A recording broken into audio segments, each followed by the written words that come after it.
নমস্কার বন্ধুরা, তোমরা সকলে কেমন আছো? সোমা লাইফস্টাইল চ্যানেলে একটা স্বাগত জানিয়ে একটা নতুন ব্লগে নেমে পড়লাম। আর এগুলো কী সব গাছ দেখালাম বলো তো?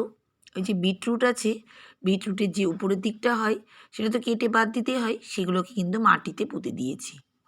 আর ওতেও দেখছি গাছগুলো আস্তে আস্তে করে হয়ে যাচ্ছে।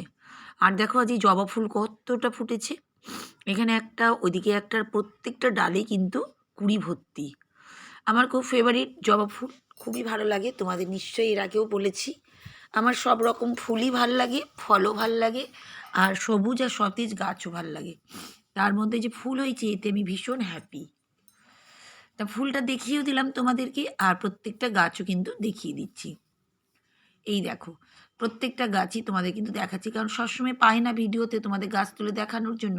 আর এটা কী বলো তো, আলু গাছ।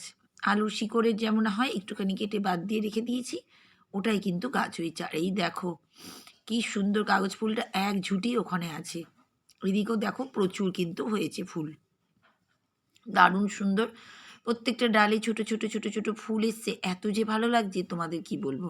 আর এই পার্পেল হাটেতে প্রত্যেকটা ডালেই কুড়ি, একদম উপর থেকে একদম ঢেউ খেলে নিচে নেমেছে। আর এদিকেও আছে। আর এদিকে দেখো পায়রাগুলো তোমাদেরকে দেখিয়ে দিচ্ছি, কি সুন্দর খেলা করছে পায়রাগুলো, দেখেছো তো?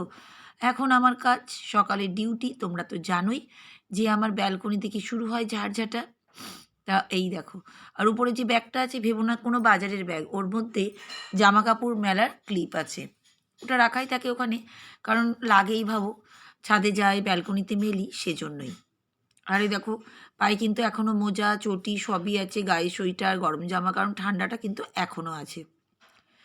আসল কথা কী বলো তো, আমার ছোট্ট ঘর থাকুক না কেন, জানো তো তোমরা, আমার তো ছোটো ঘর, সেটা আমি তোমাদেরকে এই জন্যই বললাম, আমার ছোটো ঘর থাকুক না কেন, আমি যদি সুন্দরভাবে গুছিয়ে পরিষ্কার পরিচ্ছন্ন করে রাখি না, সেটাই দেখবো আমার কর্তব্যের মধ্যেই পড়ে, কারণ এটা আমার একটা কর্তব্যই, সুন্দর করে গুছিয়ে রাখা। আমি সব সময় মনে করি যে আমার এই ছোট্ট ঘরটাকে সুন্দরভাবে পরিষ্কার পরিচ্ছন্নভাবে গুছিয়ে রাখবো। আর এইটা কিন্তু আমার একটা কর্তব্যের মধ্যেও পড়ে। আমি সত্যি কথা বলেছি কিনা তোমরা কিন্তু আমাকে জানাবে, আর লিখবে কিন্তু কমেন্টের মধ্যে। কারণ আমাদের প্রত্যেকটা মাদেরই কিন্তু এখন ঘরবাড়ি পরিষ্কার পরিচ্ছন্ন রাখা এটা একটা কর্তব্যের মধ্যেই পড়ে। এটা কেউ কাউকে শেখায় না, এটা আমাদের একটা দায়িত্ব, কর্তব্য মানে একটা দায়িত্বের মধ্যে হয়ে গেছে। যখন সংসারে নেমেছি তখন থেকেই কিন্তু একটা দায়িত্বে নেমে গেছি। তো সেটাই তোমাদের সঙ্গে আজকে শেয়ার করে দিচ্ছি। আর এই দেখো সকালবেলা অনেক কটা কিন্তু আদা কিন্তু ছাড়িয়ে নিচ্ছি ফটাফট ফটাফট তাড়াতাড়ি করে, কারণ এই যে চা করি, তা একদিন তো আদাগুলোকে আমি ছাড়িয়ে রেখে দিই, তো সময় পাইনি, শেষ হয়ে গেছিলো। আর এই দেখো অনেকটাই আদা একদম ঘটাঘট ঘটাঘট ছাড়িয়ে নিয়েছি। আর এখন একটা কাপড় দিয়ে পরিষ্কার করে মুছে নিয়ে একটা ছোট্ট টিফিন কারির মধ্যে ডিপ ফ্রিজ মানে নর্মাল ফ্রিজে ভরে রাখবো। আর আজকে চা করব, ওই জন্য চায়ের জলটাও পাশে রেডি করাই আছে। আর এই দেখো এর মধ্যে ঘষে দিই, জানো তো দারুণ হয়। আর আগে কি করতাম, আদাটা অনেকটা করে ছেঁচে দিতাম, এতে না অনেকটা খরচাটা বেশি হতো।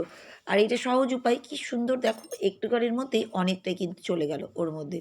আর এদিকে চাটাও চাপিয়ে দেবো, আর এদিকে আমি কিছুটা আদা কিন্তু ছাড়িয়ে টাড়িয়ে রেখে দেবো এই দেখো এই টিফিন কারিয়াটার মধ্যে। তোমরা কিন্তু আমার মতন এই টিপসটাও ব্যবহার করতে পারো, কারণ সবসময় প্রতিদিন তো কেউ আদা ছাড়িয়ে কড়ায় সকালবেলা কে ঝামেলা করবে বলো।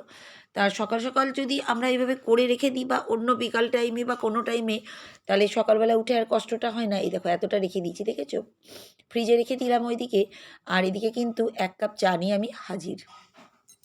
আর আমার মাছগুলো যে কী করে বুঝে যে আমি ঘুম থেকে উঠে গেছি এখন চা খাবো, ওই দেখো দেখেছো কেমন লাফালাফি, দেখো দেখো, মানে বাচ্চা শিশুর মতন গো ওরা, এতটাই ওরা বুঝতে পারে আমাকে যে আমি এখন চা খাবো। আর এটা দেখাচ্ছি সজনের ফুল, আজকে না সজনের ফুল ভাজি করব, দেখাবো তোমাদেরকে। আর পাশে একটা বিটরুট রেখেছি, ওই মেয়ে বলছিল বিটরুটের রসটা খাবে, ওর বান্ধবীরা খাচ্ছে, এখন ও খাবে। আর দিকে দেখো মাছ আছে, মাছটাও ডিপ ফ্রিজ থেকে বার করে কিন্তু নর্মাল ফ্রিজে রেখে মানে বাইরে রেখেছি। আরও বেশি আছে, ওটা ফ্রিজের মধ্যে রেখে দিলাম, ডিপ ফ্রিজে কিন্তু রাখা আছে।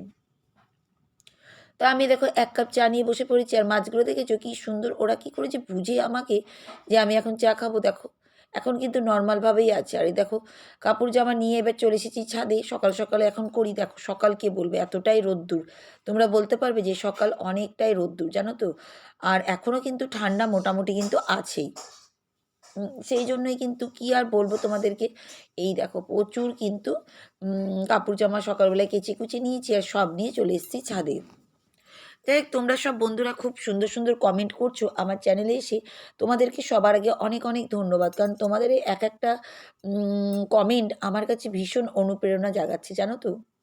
কারণ তোমরা যখন আমাকে কমেন্ট করে লেখো, আমার মনে হয় যে সত্যি কথা, তোমরা আমাকে দেখেছো, কিছু বুঝেছো, ভালো খারাপ, তারপরে কিন্তু তোমরা জানাচ্ছ। আর সেই জন্যই কিন্তু আমি কিন্তু আগের দিনে যারা কমেন্ট করেছি তাদের মধ্যে একজনের কমেন্ট পড়বো। তার চ্যানেলের নাম হচ্ছে Mamata lifestyle blogs. 8.46K subscriber আর 2K মাত্র ভিডিও দিয়েছে। দারুণ সুন্দর চ্যানেল, তোমরা কিন্তু একবার করে ভিজিট করতে পারো। আর বন্ধু কমেন্টে কি করেছি সেটাও তোমাদের সামনে তুলে ধরি। বন্ধু লিখেছি, ঠিক বলেছেন দিদি ভাই, ভগবানের একটু বসে ভালোবাসার সরি ভগবানের একটু বসে ভগবানের কাছে প্রার্থনা করা, এটাই আমাদের ছাড়া আর কি আছে বলুন। দিয়ে একটা হার্ট চিহ্ন দিয়েছে, দিয়ে একটা নমস্কার চিহ্ন দিয়েছে। একদম তুমি ঠিক কথা বলেছো। আমি তো যেখান থেকেই পারি আমার মাতা মারিয়ার কাছে প্রার্থনা করি সব কিছু বিষয় নিয়ে, যে কোনটা ভুল কোনটা ঠিক। কারণ দেখো, আমরা সাধারণ মানুষ, আমাদের কোনো জ্ঞান নেই। আর মাতা মারিয়াতে এসে আমাদেরকে হেল্প করতে পারবেন না, কিন্তু তিনি এমনভাবে কাজ করবেন যেটা আমি জানতে পারবো যে হ্যাঁ, এটা ভুল কি ঠিক বা কোনটা করা উচিত। সেই জন্য আমি প্রত্যেক ক্ষেত্রে মায়ের কাছেই কিন্তু প্রেয়ার করি। তুমিও তাই করো, তাই তুমিও আমার সঙ্গে একমত।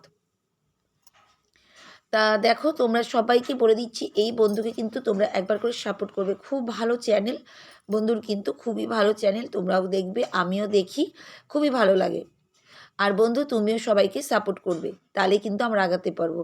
আর এইদিকে দেখো, আমি কিন্তু সজনে ফুল ভাজাটা কিন্তু করেই নিয়েছি।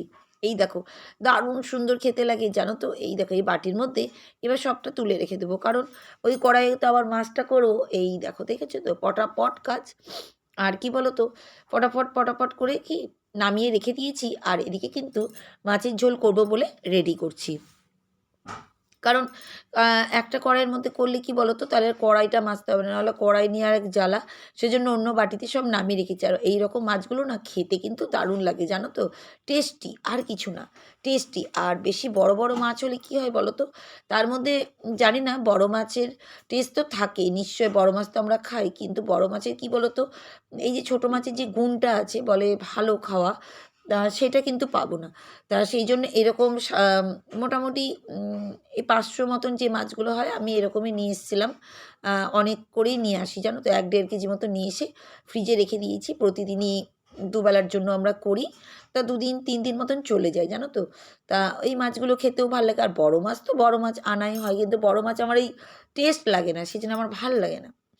আর এই দেখো, মেয়ে আবার বিটরুটের রসটা খাবে, তা আমি এই দেখো বিটরুটটাকে কিন্তু ছাড়িয়ে নিচ্ছি। তোমরাও কিন্তু এইভাবে খাওয়াতে পারো। আমি সেদিন বিটরুট ভাজা করেছিলাম, বিট আর গাজর ভাজা করেছিলাম। মেয়ে বলছে ভাজা খেয়ে কী হবে, ওর বান্ধবীরা সবাই খায় এইরকমভাবে এই রসটা বানিয়ে। তা ও যদি খেতে চায় তাতে তো আরও ভালো। তা ও বলল, আমার মেয়ে বলল, তার জন্য ফটাফট একটা কেটে দিচ্ছি। আর এই দেখো, ওর জন্য কিন্তু বানাচ্ছি। তোমরাও কিন্তু এইভাবে কিন্তু করতে পারো, এতে না কি বলো তো, মানে অনেক কিছু শরীরের জন্য ভালো। আর এই দেখো, মিক্সি মেশিনে আমি দিয়ে দিচ্ছি ওর মধ্যে। আমি মিক্সিতে জাস্ট একটু জলও দিইনি, একটু ঘুরিয়ে নিচ্ছি। আর তারপরে আস্তে আস্তে করে যখন নরম হবে একটু জল দিব, জল দিয়ে ওটাকে বাড়াতে হবে। কারণ কি বলো তো, না বাড়ালে তো আবার মুশকিল। কারণ একদম শক্ত হয়ে থাকবে, মানে দরদরা হয়ে থাকবে। তো দরদরার মধ্যে তো জল না দিলে তো ভালো হবে না। তা সেই জন্য এটা মিক্সি মেশিনে কিন্তু ঘুরিয়েই নিচ্ছি। তোমরাও কিন্তু তোমাদের বাচ্চারা যদি খেতে চায়, বা তোমরাও খেতে পারো। আমাকেও মেয়ে বলছে তুমিও খাবো মাম্মি। তা আমি ভাবছি আবার ঠান্ডা লেগে যায়, কিন্তু ভাজা খাই তাতে তো ঠান্ডা লাগে না। কিন্তু আমার মেয়ে বলছে একই, তুমি এটা খাবে, এটা বেশি ভালো জিনিস, শরীরে রক্ত বাড়াবে, এনার্জি বাড়াবে, অনেক কিছু। এই দেখো, মিক্সিতে আমি কিন্তু ঘুরিয়ে নিয়েছি। এবার একটা কাঁচের গ্লাস নিয়ে নেব, ওর মধ্যে কিন্তু আমি দিয়ে দেব, ছাঁকনি দিয়ে ছেঁকে নিচ্ছি। এই দেখো, তোমাদের সবটাই দেখিয়ে দিচ্ছি, দেখো। আর এখন থেকে মেয়ে বলেছে মাম্মি প্রতিদিনই খাবো এটা আমি। তা যাই হোক, মেয়ে যদি খেতে চায়, আর কি বলো, আমি তো এগুলোই চাই ওকে খাওয়াতে, যাতে ওর শক্তি বাড়ে। মানে একটু, এখন দেখো পড়াশোনা এত বড়, মানে এখন না ওদের একটা চাপটাও আলাদা। ছোটোবেলায় একরকম থাকে মায়ের হাতে, কিন্তু বড় হতে হতে না সব কিছু একটা ডিসিপ্লিন জিনিস, সবসময় মা বাবা শাসন তো হয় না। তাদের নিজেদেরও কিছু মর্জি আছে, সেই জন্য ওদের খাওয়ানো দাওয়ানো না একটু ভালো যদি হয় না ভালো হয়, মানে প্রোটিন জাতীয় জিনিস। তা সেই জন্য এই দেখো ও বলেছে, তা ওর জন্য ফটাফট আমি তাড়াতাড়ি করে করেও দিচ্ছি।